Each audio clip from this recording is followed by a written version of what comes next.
Hello, and welcome to Chapter 12 here in Marketing Principles. Chapter 12 is all about services. The last couple of chapters, Chapter 10 and 11, we talked about product.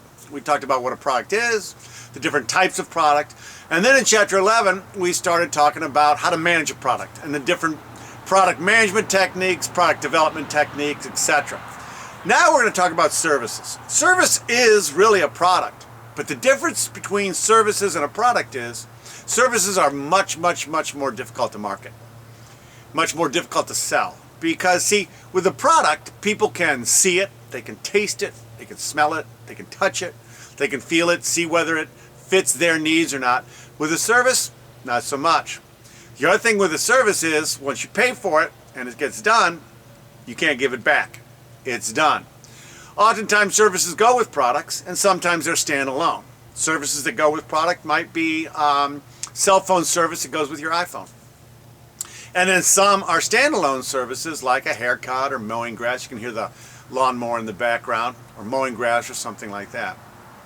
So at the end of the lecture, as always, we're going to have about 2 or 3 discussion questions. Please make sure that you answer those discussion questions, a couple of sentences per discussion question, and turn them in to me on Tuesday or Thursday, depending on when your class is. And until then, let's get started with services. So as I stated in the introduction, services differ widely from products, and this chapter is all about services. So services truly are a result of either human or mechanical efforts. They involve a deed, they involve an effort, they involve that something that's done but not can be physically possessed. And generally speaking, we as the United States are becoming a service-oriented country. Services such as engineering services and design services and marketing services. We talked about, 17 out of the top 20 companies with brand or the largest brands in the world are the United States. And that's because we're really good at marketing services and other things like that. There's other services like financial services, healthcare services, retail services, etc. So the differences between services come in the characteristics of services. The first one is its intangibility. And I think that's mostly obvious to everybody. And that intangibility means that services cannot be touched, they can't be seen, smelled, tasted. We can't tell whether they fit into something, whether they don't fit into something, because we really can't see them.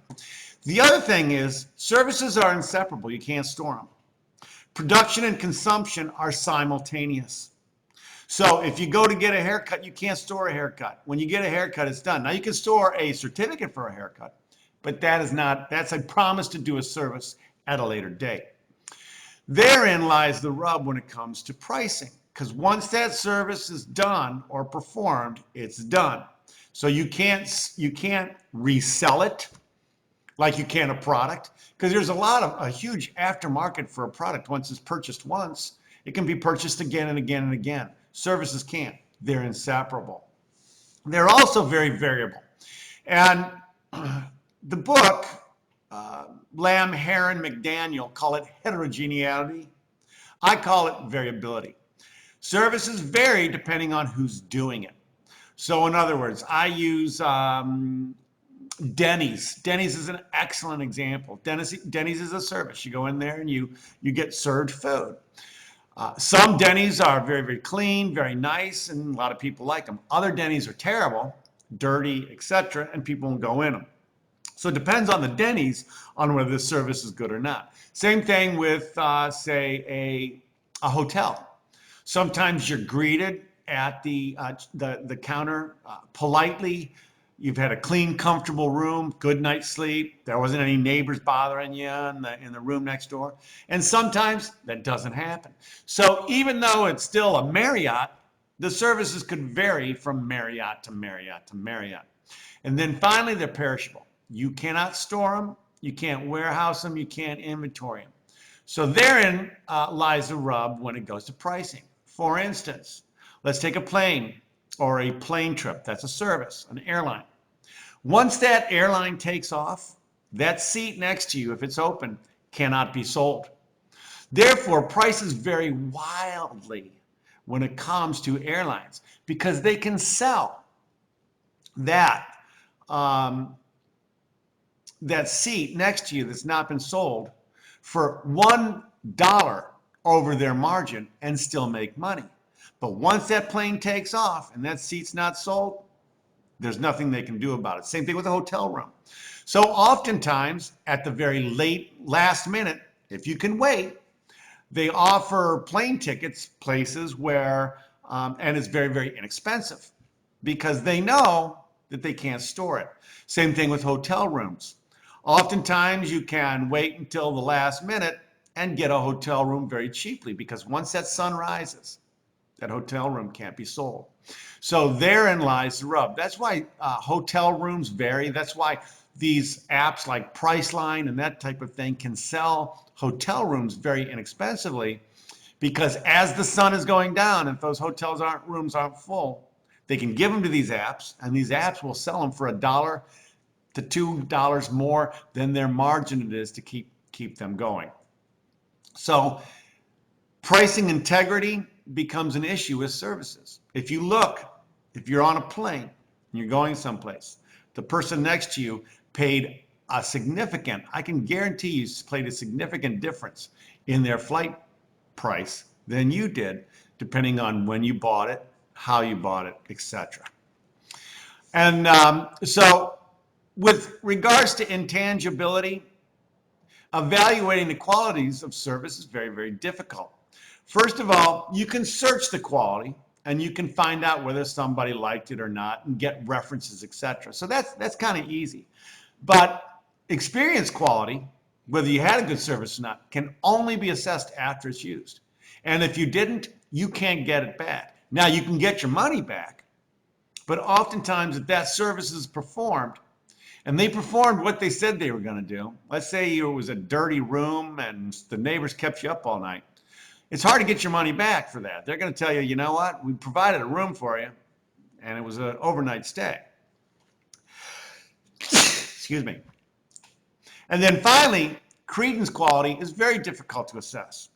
Medical or car repair, something like that. If a doctor says you need a surgical procedure, yeah, you can get a second opinion. But unless you know something about medicine, you got to take their word for it. It's the same thing with, if you go into a doctor and they said you're cured or we've given you a cure, you've got to believe them. So the credence quality is very, very difficult. Same thing with your car repair. Unless you know something about cars, if someone says you fixed your brakes, you expect that they've fixed your brakes, and at least you're hoping that they've fixed your brakes. So evaluating service quality is based on reliability. Did they do what they said they were going to do? Responsiveness, did they do it in a timely fashion? Did they do it quickly? Assurance, were they knowledgeable? Were they courtesy? Do you believe them? Empathy, were they caring? Did they give you individualized services? Was there any tangibles done with the services? All of those are things that people use to evaluate service quality.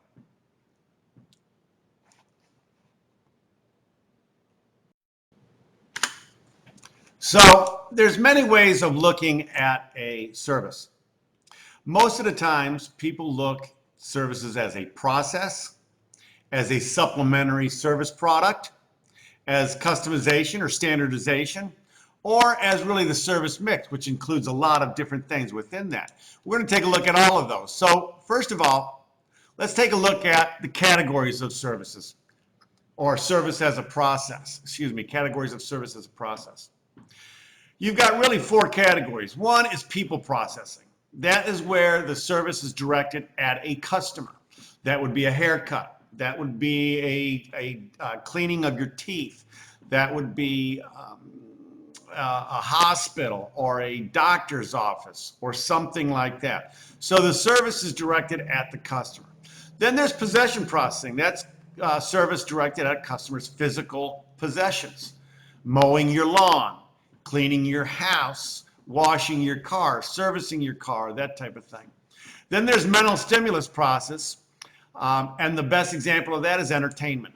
where you're going to see a sporting event, which is a service, or you're going to go see a movie, which was a service, or you're going to go to a play or something like that. So it directs towards people's mind, it's mental stimulus. And then finally, there's information processing, and that's using technology or brain power directed at someone's assets.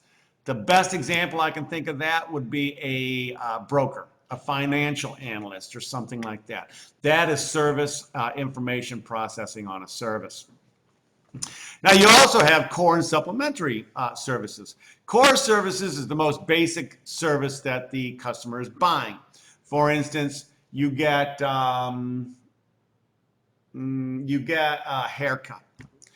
And then you've got supplementary services might be, they give you a wash and set with your haircut, or they give you some talcum powder with your haircut, or something like that, or they give you a little bottle of cologne. I remember at one point in time, my dad used to go to this barber shop. My dad would never wore cologne. He used to go wear this barber shop, and when he walked out, the barber would always give him a little bottle of cologne. He had like 100 of them. But that was kind of another service that the barber gave everybody, the bottle of cologne. And then there's customization and standardization of services. Customized services are flexibles, respond to individual customers' needs. The best example I can think of that is weddings. Those are extraordinarily customizable, where brides and grooms and their families and whoever else is planning the wedding customize that wedding to the particular bride or groom. Also, wedding planners is a customized service. And then there's standardized services, which means, they're just going to do the basic thing. A standardized service would be pulling your car through a car wash, or a standardized service would be mowing your grass or something like that.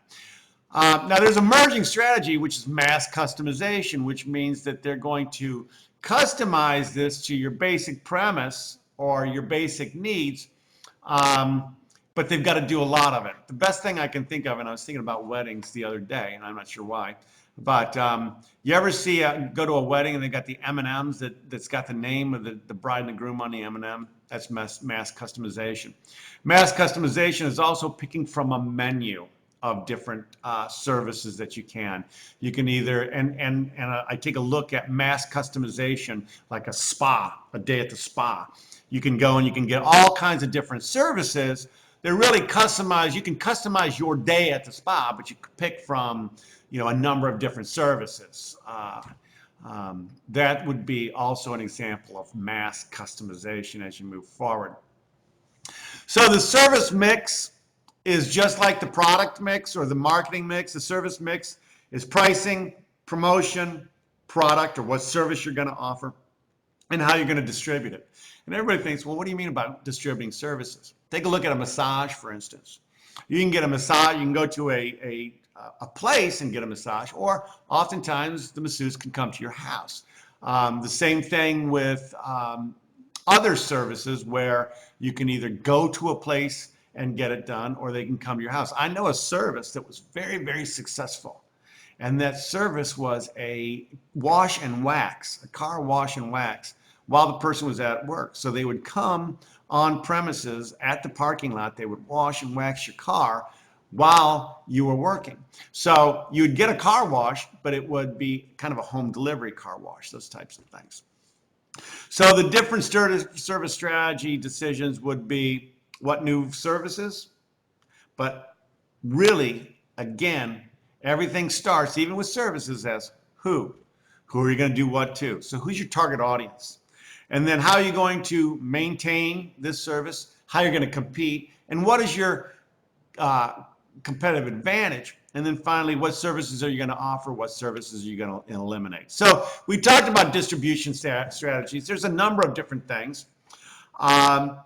Convenience is a big thing with regards to distribution and services. That's why this one particular service was very successful. They would come out to your house and they would do the car wash. Other things where people would come out to your house and provide a service for you, people like that quite a bit. As a matter of fact, Tom James is a great company for people to work with, and it is it's men's closures, and they sell very, very high-end suits. Not like Armani, but high-end suits. And the tailor actually comes to someone's office, measures, does everything else in the office, so you don't have to go shop. They bring swaths of clothes, swaths of cloth. They bring different styles and things like that in a magazine. They measure you, they customize your suit, and they provide a suit. So that is a service and a product together. A number of outlets. There's a lot of people that have a variety of different outlets. Direct versus indirect. Direct means that the companies do it. Indirect means that they're jobbing it out to somebody else. A good example of that is hospitals and urgent cares. Location, and then finally scheduling is all important in distribution. When you look at promotion, I think really with the service, promotion starts with CRM, customer relationship management. If you provide a good service and you provide a good environment for your service and people are happy, they'll continue to come back, and they'll come back time and time again. I think people are more loyal to a service than they are to a product. For instance, haircuts, or massage, or a day at the spa, or something like that. I think that they're more loyal to a service than they are a product. But that's where CRM comes in. So to make intangible services more tangible, they provide different CRM things. A clean, friendly place, turn down services, the little candy on your pillow, all of those different things are part of tangible cues to a service that is being provided. I liken it to Starbucks. I think it was a brainstorm, an absolute brainstorm for them to start writing names on a cup. It's a simple little thing for people to do, but people like to hear their name, they like to see their names, and that right there is CRM. And let's face it, Starbucks isn't providing a cup of coffee, they're providing a service. And then using personal information sources to customize services, also having other people as spokespersons for the services, all of those types of things are part of a promotion strategy. And then finally, brand and brand image. I take a look at hotels, right? It's a service. You know, if you're driving down the road and on the right-hand side is a Holiday Inn or Holiday Inn Express, and on the left-hand side is Ron's Motel, most people are going to go to the right and go to Holiday Inn, Holiday Express because of their strong corporate image. People view that as a clean, friendly place and safe place in order to sleep for the night. But if you're driving down the road and on the right-hand side is a Holiday Inn and on the left-hand side is a Marriott and they're the same price, there ain't nobody on this planet that's going to go into that Holiday Inn. Everybody's going to go to a Marriott because of their strong corporate image. And then finally, communication after post-purchase. How was your service? How did you like it? Could we have done anything different? Please tell people about it. Refer your friends to us. All of those types of things. I remember my very first broker when I lived in Columbus, Ohio, when I first got out of college. Every time I went and saw the guy, because he was young like me, he was trying to build his business. Every time I saw him, he'd say, bring your friends, Ron, bring your friends, tell your friends about me. Because he knew that I was just out of college, I was starting to make some money, and I was going to start saving money, and I was going to start putting money away for retirement and other things like that. And he knew there were a lot of people that I had friends who were just like me. And he would always say, tell your friends about me, Ron, tell your friends about me. And I did. I referred a whole bunch of people to him. So now we talk about pricing. Pricing, again, I talked a little bit about that at the beginning of the lecture. Pricing is sometimes very difficult to do because services cannot be stored. But really, there's three ways of pricing. There's revenue-oriented pricing, which is focusing on maximizing income over cost, and that's a high-end service. So you look at a high-end spa, and what they're doing is they're doing revenue-oriented pricing. They're really maximizing their revenue over the price of their facility and the price of whoever's providing the services to you. Then there's operations-oriented pricing, and that is varying pricing range, trying to match supply and demand. The best example of operation-oriented pricing is airlines. You know, airlines are going to charge a heck of a lot more on a flight from Rochester to Florida in February than they are in March, because the demand, or excuse me, not March, but in June, because the demand is so much higher in February. And then patronized oriented pricing is trying to maximize the number of customers by varying price or keeping their price low. That haircut place, Choice Cuts or something like that. I can't remember of it. Choice Cuts or one of them offer haircuts for $9. You know, and then they've got their haircuts go up from there, but their basic cost is $9. So they vary price based on what cut you want, but they keep their cuts low because they want a lot of people. They want to kind of churn them and burn them. So again, CRM is one of the key things that we want to do with regards to services, because I truly believe that people are more loyal to services. So CRM, you can use pricing incentives, and that are loyalty cards. Is a great one of pricing incentive. Building social bonds for your particular service. Customizing your service to a one-on-one, and then also offering value add services as well as your basic offering service. Like I said, haircut, but you also get, you know, I don't know if they still do wash and sets. You get the picture. So now we turn our attention to nonprofits. Nonprofits are companies that actually make a profit, but they just give it away at the end of the day. I know that's really strange, but really that is what a nonprofit is. A nonprofit is run just like a business. However, the nonprofit, generally speaking, is trying to bring about some type of exchange or service or some type of a good to a particular market or to a particular constituency. So they bring in revenue. They have expenses just like a regular business, but at the end of the day, instead of keeping the money for profit, they give it away to whatever charity they're supporting. So they achieve some goal other than the usual business goal of making a profit and paying that profit off to the stockholders. So therein lies the difference between a nonprofit and a for-profit organization. For-profit organizations have stockholders. The profit the organization makes at the end of the year, the end of the month, the end of the quarter, what have you, goes to the stockholders. In a nonprofit, the profit that they make at the end of the month, the end of the year, the end of the quarter, goes to whatever organization or whatever charitable contribution that they are affiliated with. So nonprofit marketing is the same thing. Everything starts with who. Who is your target market? Not only who is your target market to donate to, but who's your target market to provide your services for? What are you going to do? What are your objectives? How are you going to develop programs in order to achieve those objectives, as well as not only to achieve the objectives, but you got to develop programs in order to have people feel that those programs are worthwhile, those programs are meaningful, and they will donate or provide money towards those programs. They also have to decide on price. You know, a lot of people would donate more if someone would tell them just how much to donate. But if you just say donate now, a lot of people won't because they don't know how much to donate.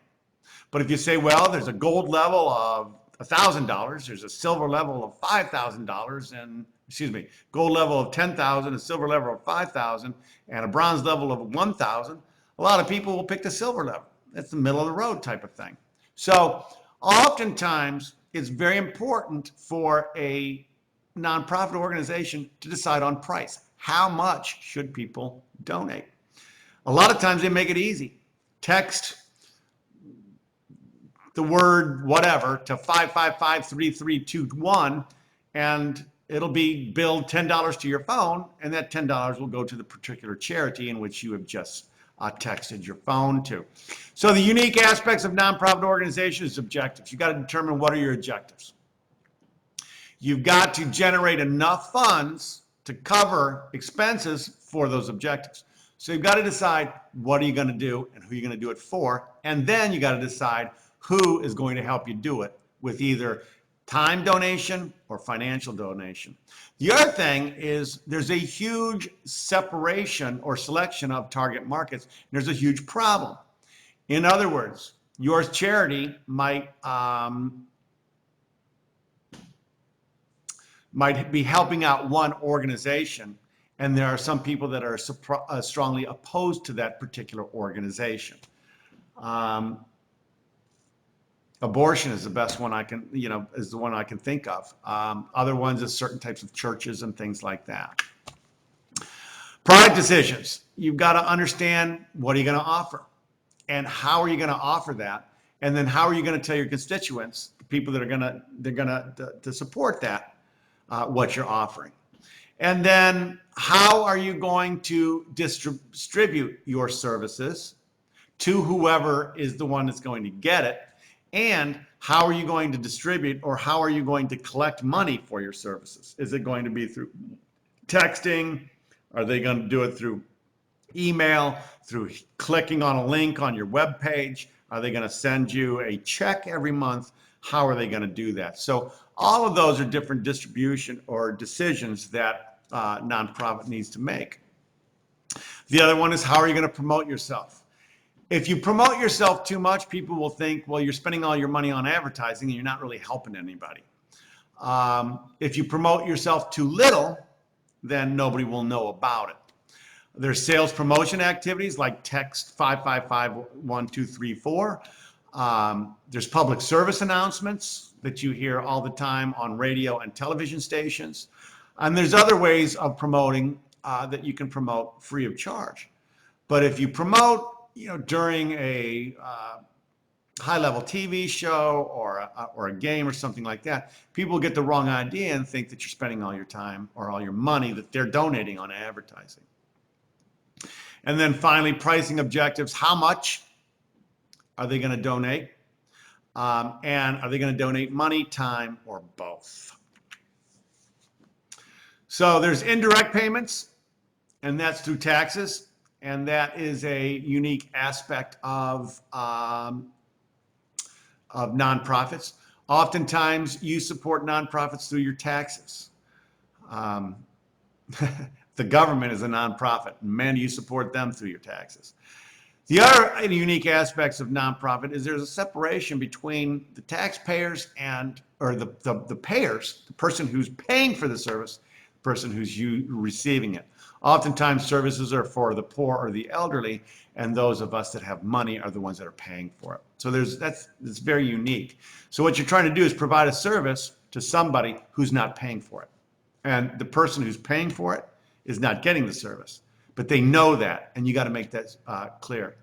And then also, many nonprofits survive on below cost pricing. In other words, they don't take in as much money as will provide the benefit that they do.